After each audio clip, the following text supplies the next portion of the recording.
Karena itu saya memilih untuk menghina Presiden Jokowi. Bukan Jokowi sebagai persona. Yang saya hina jabatan dia tuh. Yang saya kira jabatan dia. Rocky Gerung menghina presiden. Loh, presiden bukan orang, presiden itu fungsi jabatan. Presiden ada martabat. Presiden tidak punya martabat. Presiden itu disebut bermartabat ketika dia menjalankan fungsi sebagai raja.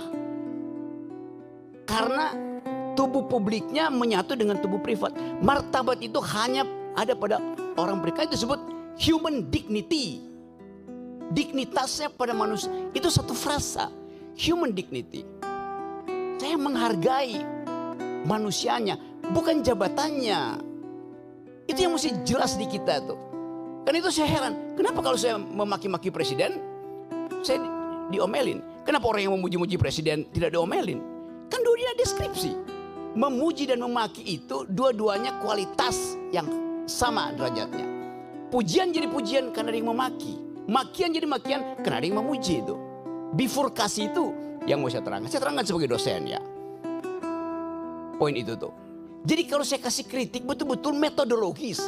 Apakah saya benci pada Presiden Jokowi? Enggak. Kaesang menikah. Saya diundang oleh keluarga Jokowi. Di mana? Anies telepon dari Jogja. Rok, lu di mana, Rok? Kenapa? Gue ini udah 3 jam nggak bisa ketemuin Jokowi itu. Karena mesti ngantri. Gue bilang gue diundang malam hari ya. Bisa langsung masuk tuh. Nggak ada problem. Gibran datang ke rumah saya. Om Rocky saya mau belajar. Duduk di situ lu gue kalau mau belajar tuh. Kasih saya kritik Om Rocky. Dengar saya kritik. Siapa yang saya kritik? Bobi Nasution saya kritik. Sebagai apa Om? Sebagai gubernur. Anda belum saya kritik karena belum jadi wali kota. Belum jadi wakil presiden. Pada waktu itu dia adalah wali kota. Saya kritik yuk.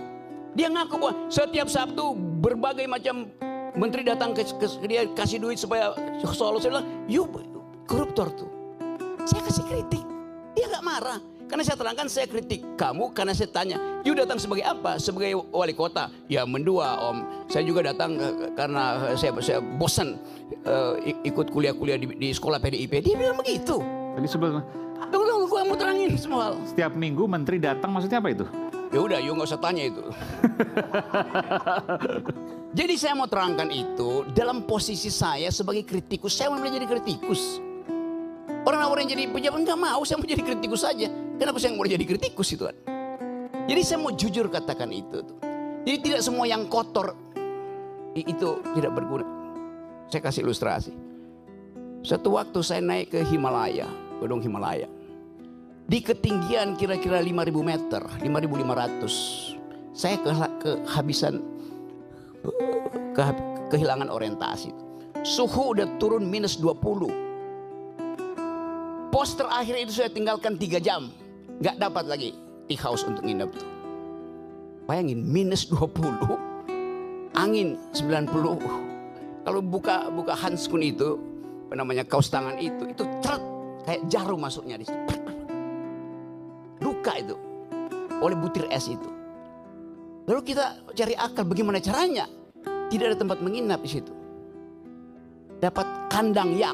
Yak itu adalah binatang endemi Himalaya. Itu kayak banteng kecil gitu. Kalau banteng gede adanya di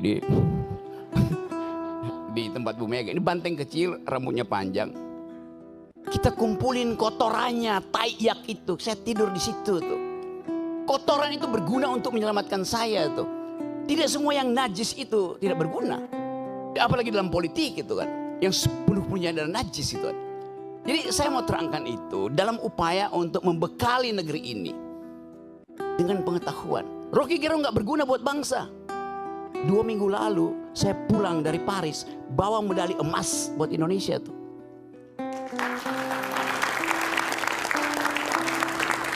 Apa dibiayai oleh negara? Tidak ada dibiayai oleh negara. Kita cari uang sendiri itu.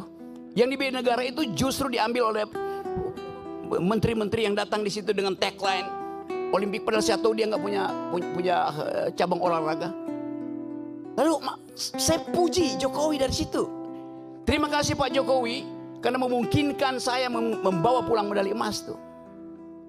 Saya dibully di sini. Ngapain lu puji-puji Jokowi, Rok? Gue bilang sorry ya. Dia presiden saya ketika saya ada di luar negeri yang menang Indonesia. Saya ikut upacara bendera. Kenapa saya nggak mau bilang terima kasih pada Jokowi? Kan itu yang kita sebut value, kejujuran dalam berpolitik, gitu kan. Saya nggak punya hal, nggak punya masalah lain dengan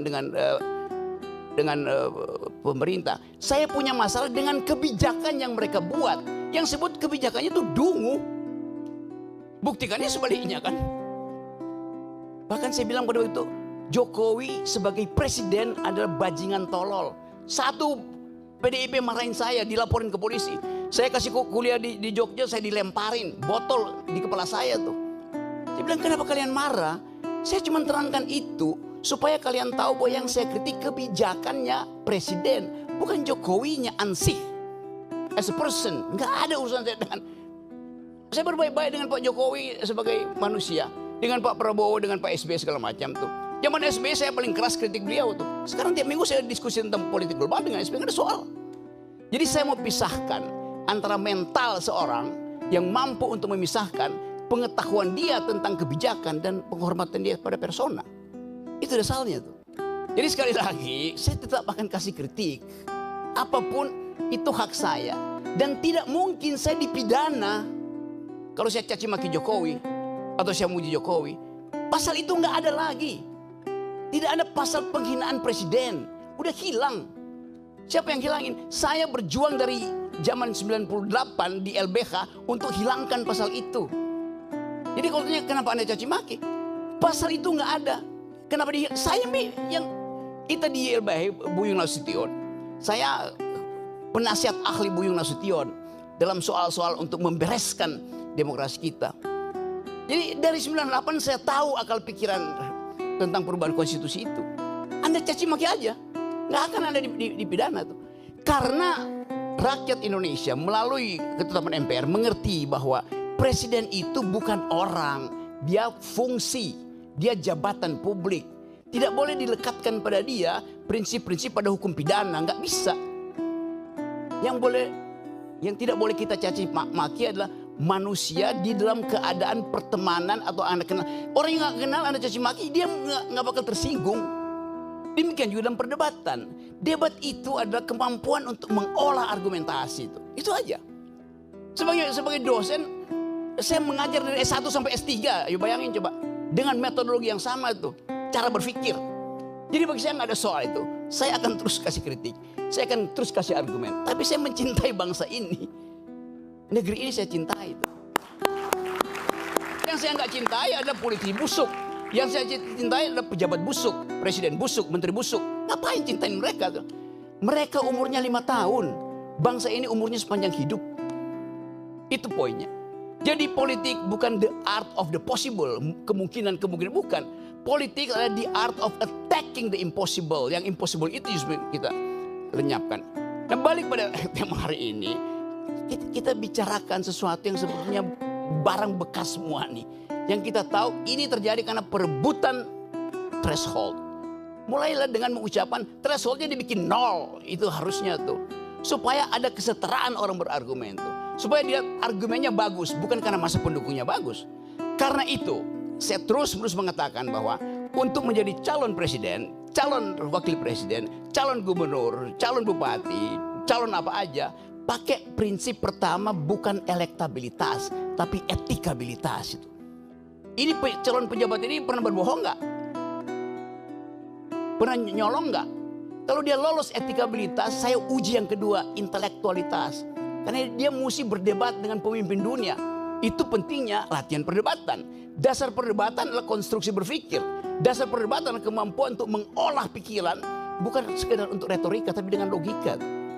Jadi kalau seseorang pemimpin, pilkada misalnya. Dia lolos etikabilitas, oke, bagus, moralnya bagus. Tunggu dulu, belum selesai. Apakah dia mampu untuk mengunyah konsep, ilmu pengetahuan, sejarah, etc. Jadi loloskan dia secara etikabilitas, loloskan dia secara intelektualitas, baru dia kita izinkan diuji elektabilitasnya. Begitu logikanya tuh. Bukan elektabilitasnya diuji duluan. Elektabilitasnya bisa disogok ke lembaga-lembaga survei kok.